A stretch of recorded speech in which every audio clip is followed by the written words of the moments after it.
Oke, kembali lagi. Sekarang pelajaran perpajakan materi perhitungan pajak penghasilan pasal 21 untuk badan. Kalau yang kemarin kan untuk orang pribadi.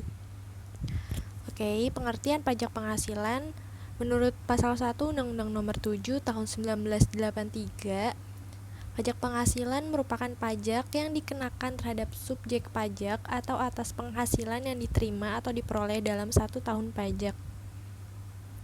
Subjek pajak penghasilan badan itu ada dua.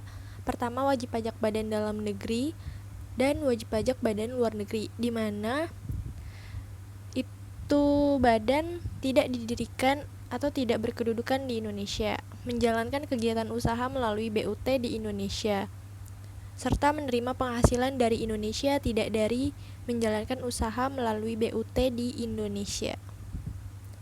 Penghasilan artinya adalah setiap tambahan kemampuan ekonomis yang telah diterima atau diperoleh wajib pajak badan baik yang berasal dari Indonesia maupun dari luar Indonesia. Peraturan tentang pajak penghasilan badan. Pertama, Undang-Undang Nomor 7 Tahun 1983 tentang pajak penghasilan badan.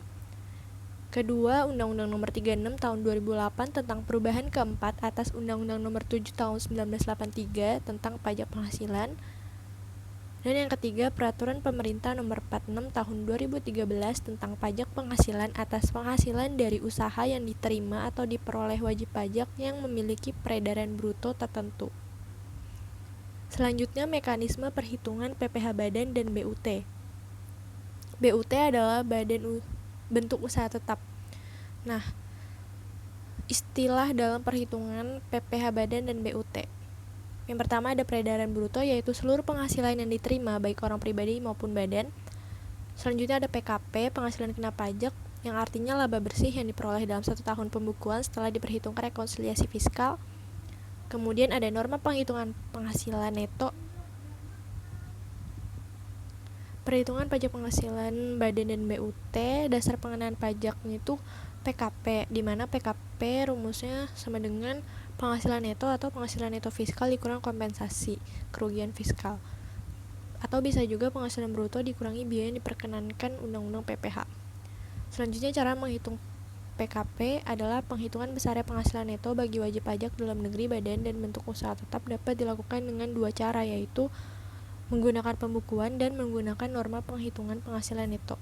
Pembukuan adalah suatu proses pencatatan yang dilakukan secara teratur untuk mengumpulkan data dan informasi keuangan yang meliputi harta kewajiban modal penghasilan dan biaya apa jumlah harga, perolehan, dan penyerahan barang atas jasa yang ditutup dengan menyusun laporan keuangan berupa neraca dan laporan laba rugi setiap tahun pajak berakhir wajib pajak badan dan wajib pajak orang pribadi yang melakukan kegiatan usaha atau pekerjaan bebas diwajibkan menyelenggarakan pembukuan. Jika wajib pajak memilih untuk tidak melakukan pembukuan, PKP akan dihitung berdasarkan norma penghitungan penghasilan neto. Sebaliknya, jika wajib pajak melakukan pembukuan yang benar, penghitungan PKP dilakukan berdasarkan catatan yang tertulis di pembukuan. Selanjutnya, ketentuan tarif pajak penghasilan badan itu sesuai dengan pasal 31E Undang-Undang Nomor 36 Tahun 2008. Dalam pasal ini membahas norma penghitungan penghasilan neto dibagi menjadi dua jenis norma. Yang pertama, peredaran bruto kurang dari 4,8 M per tahun. Itu dikenakan rumus 50% kali 25% kali PKP. Peredaran bruto antara 4,8 M sampai 50 M selama per tahun itu rumusnya 50% kali 25% kali PKP yang memperoleh fasilitas ditambah dalam kurung 25% kali PKP yang tidak memperoleh fasilitas. Yang kedua, peredaran bruto lebih dari 50 M per tahun, rumusnya 25% dikali PKP. Selanjutnya, menurut pasal 17 ayat 1B Undang-Undang Nomor 36 Tahun 2008, dalam pasal ini tarif untuk wajib pajak badan dalam negeri dan BUT yang sebesar 25% yang berlaku sejak tahun pajak 2010. Selanjutnya, PP Nomor 46 Tahun 2013, dalam peraturan ini diberlakukannya tarif PPh final sebesar 1% yang ditujukan kepada wajib pajak orang pribadi dan badan yang memiliki penghasilan di bawah 4,8 M per tahun. Selanjutnya, PPh kurang bayar atau lebih bayar.